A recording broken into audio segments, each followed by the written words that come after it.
দেখে যান ভিডিওটা। কাদের টাকায় সংসদে বসি? জনগণের ট্যাক্সের টাকা খরচ হয় প্রতি মুহূর্তে, প্রায় 60 লক্ষ টাকা সেখানে খরচ হয়। এটা কি মামুলি কথা? এই টাকা খরচ করার ক্ষেত্রে আমাদের কলিজা কাঁপবে না যে এই টাকাটা জনগণের? অতএব জনগণের টাকা সদ্ব্যবহার করার জন্য জনগণ 300 আসনে আমাদেরকে ভোট দিয়ে সেখানে পাঠিয়েছে। কিন্তু এই যারা পার্লামেন্টে যাবেন, তারা যদি মানুষ খুন করে ভাই পার্লামেন্টে যান, তারা গিয়ে দেশবাসীর জন্য কি করবেন বলেন তো দেখি?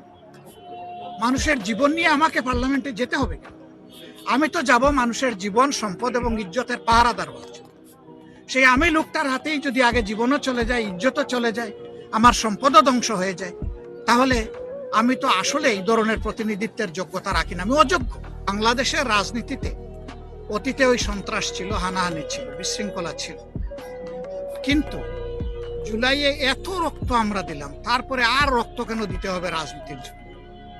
আমরা তো আশা করেছিলাম যে রক্ত দেওয়াটা ওখানেই শেষ হবে, রাজনীতির ময়দানে সুস্থতা ফিরে আসবে, রাজনীতি হবে ভালোবাসা এবং পারস্পরিক শ্রদ্ধার উপর ভিত্তি করে।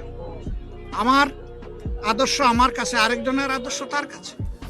আমি যেমন আমার আদর্শকে ভালোবাসি, আরেকটা লোক তার আদর্শকে ভালোবাসার তার অধিকার আছে, এটা তার নাগরিক অধিকার। এখানে মুখ চলবে, হাত চলবে কেন?